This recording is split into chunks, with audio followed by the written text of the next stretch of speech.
한미 두 정상의 만남을 앞둔 미국 현지 상황 짚어보겠습니다. 현재 미국이 어떤 입장인지, 또 미국이 문 대통령의 중재안을 받아들일지 워싱턴 서지영 특파원 연결하겠습니다.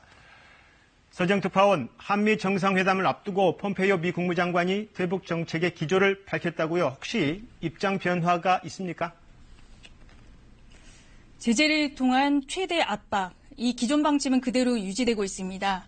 내년 예산 관련 미 상원 세출위원회 소위에 출석한 폼페이오 장관이 밝힌 내용인데요. 북한과 협상을 하는 동안에도 최대 경제적 압박은 유지할 것인가 이렇게 묻는 질문에 그렇다고 답했습니다. 양국 정상이 직접 대면하는 톱다운 협상 방식은 이어가되 비핵화 조치가 이뤄질 때까지 제재를 유지한다는 방침을 재확인한 겁니다.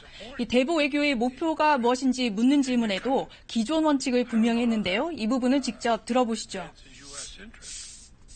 The outcome is a fully, verifiably denuclearized peninsula and greater peace, less risk in conventional means. And hopefully a brighter future for the North Korean people as well. 네, 기존의 입장이지만 그렇게 공개적으로 원칙을 고수를 하게 되면 사실 돌파구 찾기가 쉽지 않은 것 아닌가요?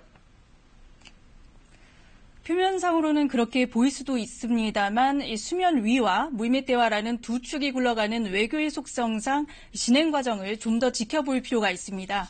폼페이오 장관은 앞서 인터뷰에서 하노이 회담 결렬 이후에도 북미 간, 한미 간 대화가 진행돼 왔다고 밝혔었죠. 일단 한미가 완전한 비핵화라는 최종 상태와 여기에 도달할 로드맵의 입장 조율을 마쳤다는 얘기가 양측에서 나오고 있는데요.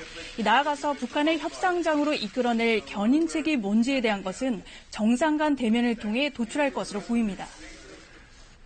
네, 이 중재안의 수준에 따라서 입장 변화가 있을 수 있다는 말인데 사실 여기까지 온 것도 톱다운의 방식, 북미 두 나라 정상의 결단이 큰 몫을 했으니까요. 그렇다면 결국 문 대통령의 중재안에 대해서 트럼프 대통령이 어떻게 반응할지가 관건이 되겠군요. 네, 그래서 이곳 언론들도 한미 정상이 북미 대화의 돌파구를 어떻게 만들어낼지 주목하고 있는데요. 워싱턴 포스트는 문 대통령이 이미 북핵 해결에 막대한 정치적 자본을 투입했고 이걸 지속하기 위해서는 미국의 지원이 필요하다고 지적했습니다. 월스트리트 저널 역시 문 대통령의 방미 목표는 비핵화 협상을 재개하는 길을 만드는 것이라면서 그러한 노력의 일환으로 트럼프 대통령을 6월 말 서울로 초청할 것이라고 보도했습니다. 그러면서 최근 한국 정부가 남북 경협 필요성 주장을 누그러뜨렸다. 미국 관리는 두 동맹국이 같은 페이지에 있다고 말했다. 이렇게 전하고 있고요. 이에 따라 최근 한미 간 견해차가 좁혀졌다는데 의미를 두기도 했습니다. 네, 워싱턴 서지영 특파원이었습니다.